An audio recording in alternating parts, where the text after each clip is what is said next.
Hello दोस्तों, आपके अपने YouTube channel SBN science academy में पुनः स्वागत है। तो आज हम लोग चर्चा करेंगे vector form of Coulomb force.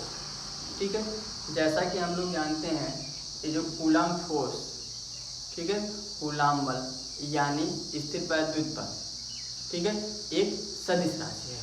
ठीक है, तो इसे हमें दिखाने के लिए इसको हमें सदिश फॉर्म में लिखना पड़ेगा। तो आज हम लोग सीखेंगे कि कैसे स्थिर वैद्युत बल को वेक्टर फॉर्म में लिखते हैं। ठीक है, तो इसके लिए सबसे पहले हम क्या करते हैं, दो रेज लेते हैं जो कि एक दूसरे को 90 डिग्री पर क्या करते हैं, काटते हैं। ठीक है, अब ये जो क्षैतिज रेज किरण है इसको हम एक्स अक्ष कहते हैं और जो ये ऊर्ध्वाधर किरण है इसको वाई अक्ष कहते हैं। ठीक है, अब फिर क्या करते हैं, जहाँ पर ये दोनों किरण एक दूसरे को काटती हैं इसको कहते हैं मूल बिंदु।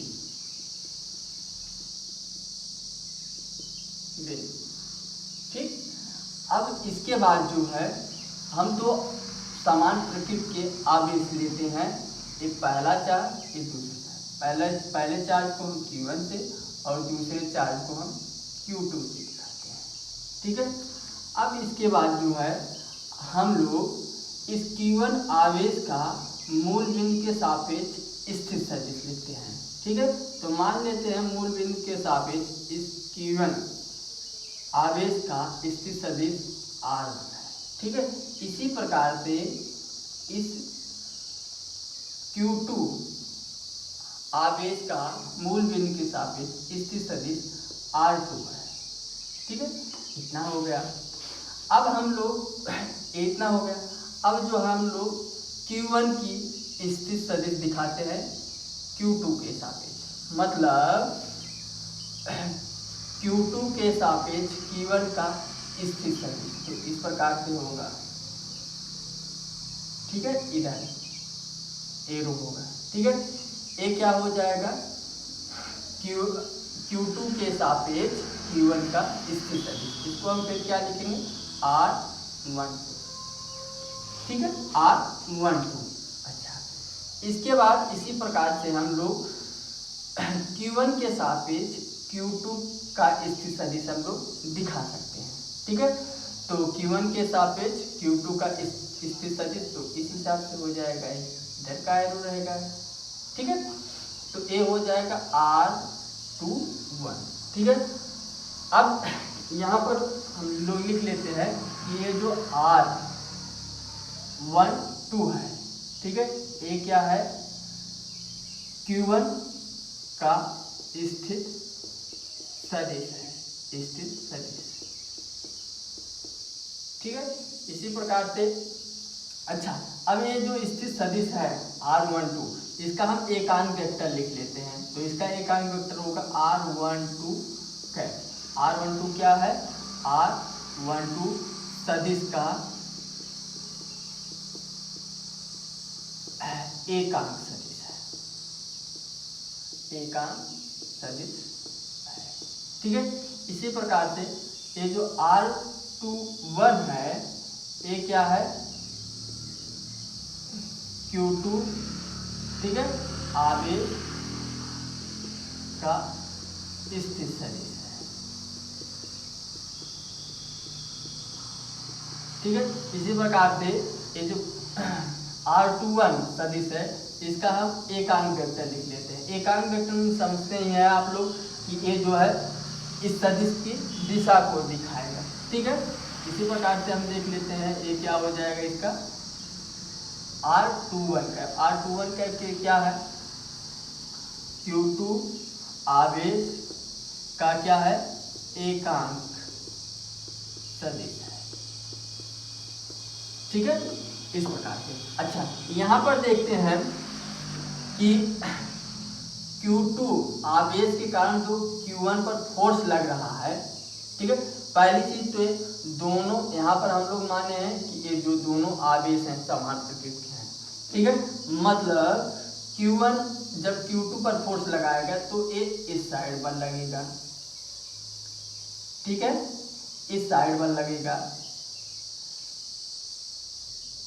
ठीक है।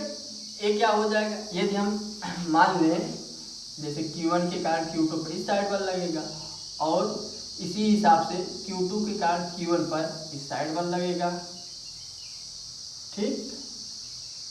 तो इस हिसाब से हम कह सकते हैं कि Q2 के कारण Q1 पर लगने वाला बल सदिश, इसको क्या लिख सकते हैं, F12, ठीक है, कि दिशा इधर होगी। इसी हिसाब से कह सकते हैं Q1 के कारण Q2 पर लगने वाला सदिश बल F21, ठीक है। तो यहाँ से यदि हम Q1 के कारण Q1 के कारण, ठीक है, Q2 पर लगने वाला बल का सदिश, ठीक है। तो Q1 के कारण Q2 पर लगने वाला जो बल है F21 है, ठीक है। तो F21, ठीक है, बल सदिश, इसके लिए हमें क्या चाहिए, पहले से परिमाण चाहिए। परिमाण क्या होगा, यही कि Q1 Q2 अपान, ठीक है।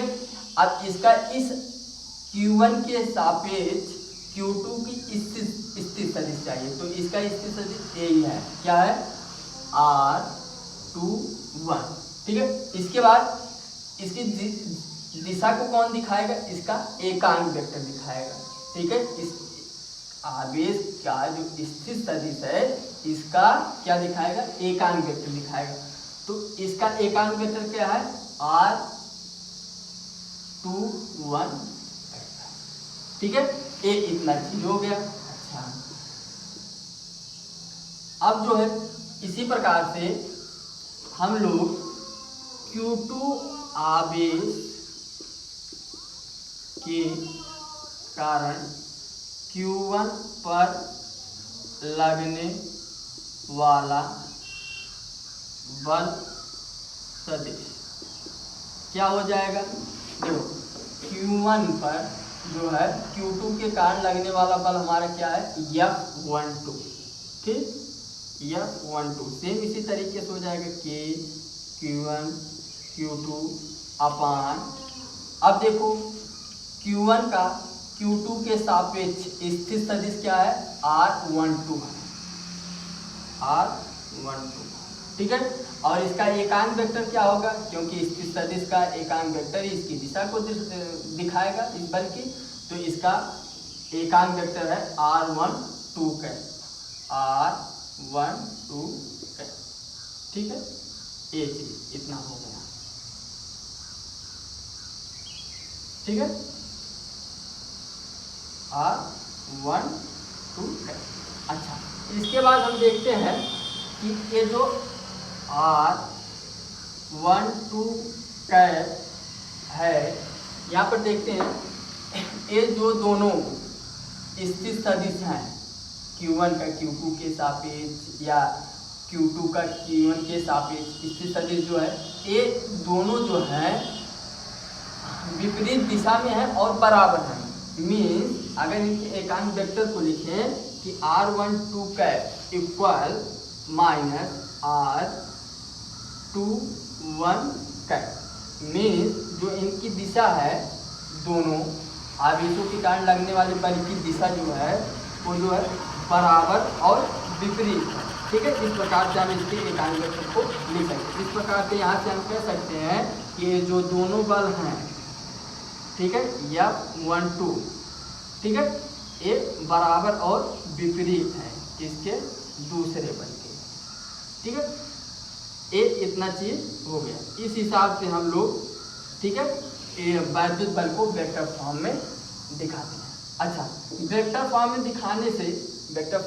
दिखाने से हमें कुछ बातों का पता चलता है कि कूलाम्ब बल के विषय में हमें कुछ महत्वपूर्ण बातों का पता चलता है। जैसे पहली चीज यहाँ पर देखो, दोनों बल बराबर और विपरीत हैं, ठीक है। तो बराबर और विपरीत होने के कारण यह पता चलता है हमें कि ये जो कूलाम्ब बल है ये न्यूटन के न्यूटन के तृतीय बल की तरह ही, ठीक है, या भी उसका पालन करता है। ठीक है, तो पहला क्या बात पता चला, या न्यूटन के तृतीय नियम के समान, ठीक है, पालन के समान पालन, नियम का पालन करता है। ठीक है, पहली बात ये पता चली। अच्छा, दूसरी बात क्या पता चलेगी, अब यहाँ से देखो, दूसरी बात ये पता चलेगी क्योंकि ये जो बल की दिशा है दोनों आवेशों को मिलाने वाली रेखा के अनुदिश कार्य करता है। ठीक है, तो जिसके कारण यह पता चलता है कि ये जो बल होता है यह केंद्रीय होता है। ठीक है, तो केंद्रीय बल होने के नाते हम यह कहते हैं कि ये जो कूलाम बल है या संरक्षी बल है। ठीक है, तो दूसरा यह पता चला कि कूलाम बल संरक्षी बल है। ठीक है, में या जो है बल के संरक्षण नियम का पालन करता है। ठीक है, और तीसरा महत्वपूर्ण बात क्या पता चले, इससे यह पता चलता है कि जो समान प्रकृति के आवेश हैं, समान प्रकृति के आवेश, ठीक है, जैसे प्लस प्लस, ठीक है, या माइनस माइनस, समान प्रकृति के आवेश एक दूसरे को क्या करते हैं, प्रतिकर्षित करते हैं। ठीक, और इसी के अपोजिट जैसे विपरीत प्रकृति के आवेश, ठीक है, एक दूसरे को क्या करते हैं, आकर्षित करते हैं। तो इस कूलाम बल को वेक्टर फॉर्म में दिखाने से ये हमें तीन बातों का पता चलता है। इसके बाद हम आगे पढ़ेंगे कंटीन्यूअस चार्ज डिस्ट्रीब्यूशन। तब तक के लिए थैंक यू।